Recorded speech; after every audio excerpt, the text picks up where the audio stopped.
How do you think you'll be trusted by others after that? Why do you think anyone will help Delhi after you didn't help others over Ukraine? Thank you. First, I would urge you to get the factual position accurately.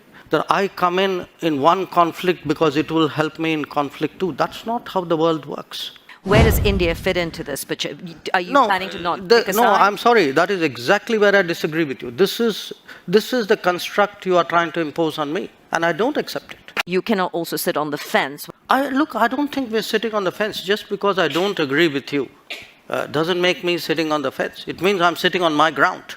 Dr. Jaishankar, with the Indian government essentially ignoring war crimes in Ukraine, not condemning Russia, not doing sanctions, you then expect, I'm totally sorry, I know what I do, with India counting on global support for in its struggle with China, its issues with China. How do you think you'll be trusted by others after that? Why do you think anyone will help Delhi after you didn't help others over Ukraine? Thank you. You know, it's an interesting question which you might, I mean, not you, meaning you personally, but people might want to ask themselves, because if I were to take Europe collectively, which has been singularly silent on many things which were happening, for example, in Asia, you could ask, why would anybody in Asia trust Europe on anything at all? So here's the take. I don't think, I mean, first of all, I think you're mischaracterizing our position, where they have, for example, when Bucha happened, we condemned Bucha, and we actually asked for an investigation into Bucha. In terms of what is happening with the Ukraine conflict, our position is very clearly that we favor an immediate cessation of hostilities. It's not that we've ignored it, unless you call phone calls to Putin and Zelensky as ignoring something. So first, I would urge you to get the factual position accurately. Secondly, in terms of the connection you are making, look, you know, we have a difficult relationship with China. We're perfectly capable of managing it. It's, if I get global understanding and support, obviously it is of help to me. But this idea that I do a transaction, that I come in one conflict because it will help me in conflict two, that's not how the world works. So a lot of our problems in China have nothing to do with Ukraine, have nothing to do with Russia. They predate it. And there are, I mean, if we are getting into who is silent on what issue at what point of time, I could point to a whole lot of issues on which, as I said, I mean, Europe has sort of held its peace.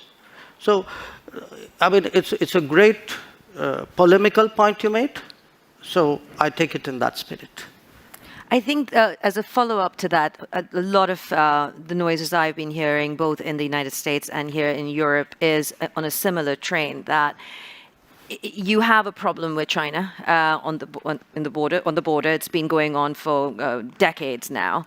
It is getting worse. What position does that leave you in when it comes to seeking support if further incursions are done, further skirmishes happen at the border or within the border, to kind of echo what's happening in Ukraine in terms of sovereignty issues that are being raised? Sorry, do you mind if I interrupt you here? No, please do. But I want to come back to a question, the crux of the question, which I asked a few people in the political circles, in the financial circles. What's your big question? And one of the foremost geopolitical strategists on Wall Street sent me this question for you. Mm-hmm. And the question is simple. If and when the choice comes down to it, not today, not tomorrow, but in the future, and she strongly believes it will, for India, will it become, in terms of support, the US or China? And that will be kind of a defining moment that comes out of the situation that we face with Russia right now. Look, number one, why I wanted to interrupt you in a way. I mean, I'm partly reacting to the previous observation. You know, somewhere Europe has to grow out of the mindset that Europe's problems are the world's problems. but the world's problems are not Europe's problems. That if it is you, it's yours. If it is me, it's ours. I think that's something, and I see, reflections of that. Again, in terms of, there is a linkage today which is being made.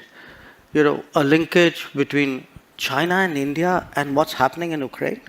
So come on, guys. I mean, China and India happened way before anything happened in Ukraine.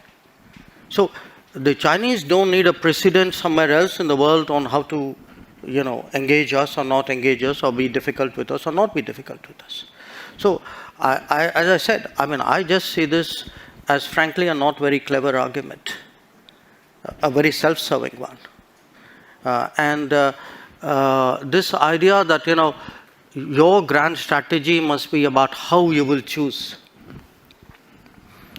I will do what, as all of us do.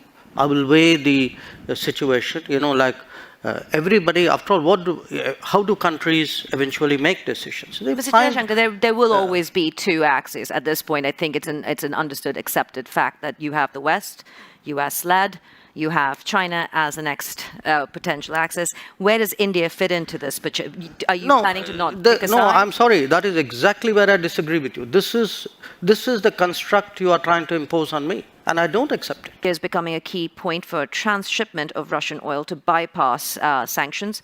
How does that serve India's foreign policy interests? I don't know. Does whoever wrote that knows what transshipment means? Well, transshipment is when you get it. No, when you get it and you sell it to somebody else. I've not even heard of anybody in India thinking along those lines.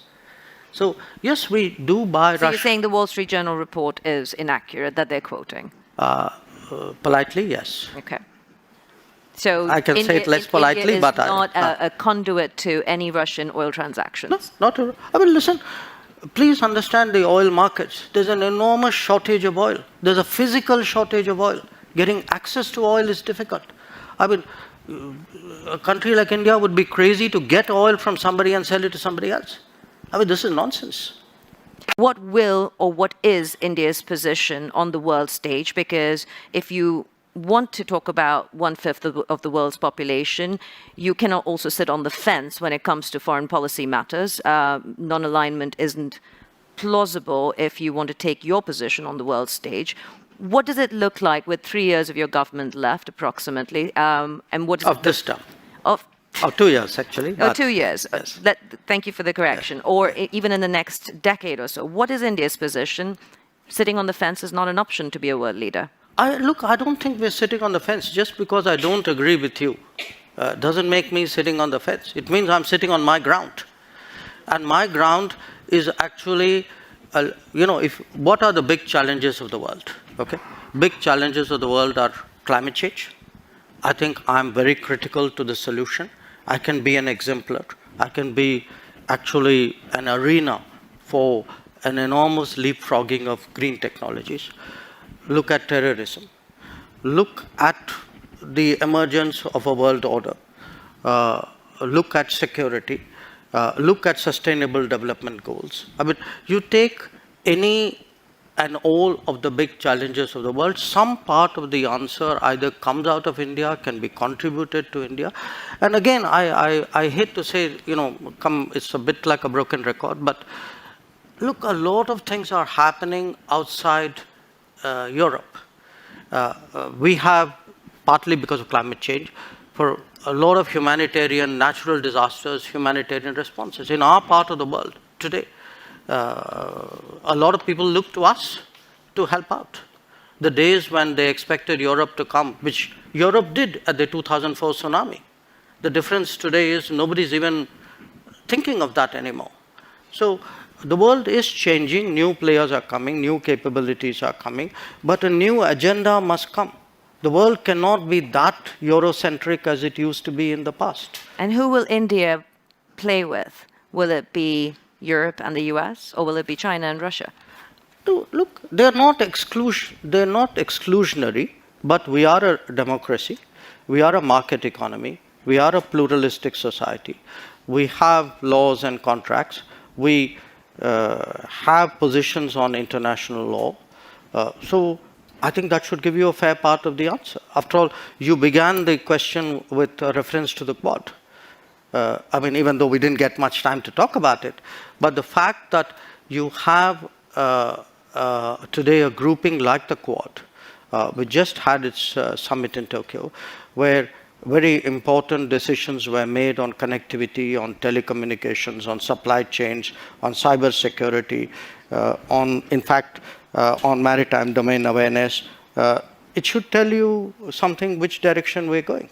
So again, I urge you that don't use necessarily a caricature version of one situation as a yardstick to pass a sweeping judgment. Because even on Ukraine, do reflect on this point. Somewhere at some point, surely the conflict has to end. Somebody will have to, a set of people, it cannot be a single country, probably not, will have to engage the players. It is our collective interest to find some kind of resolution, unless you're throwing up your hands and say this is not fixable. So at that point, I think people will need us. Says a diplomat, a career diplomat turned politician, then diplomacy, and keep going with it. Thank you very much, Minister, for joining us, and thank you all for being part of this conversation. Please give him a round of applause. Okay.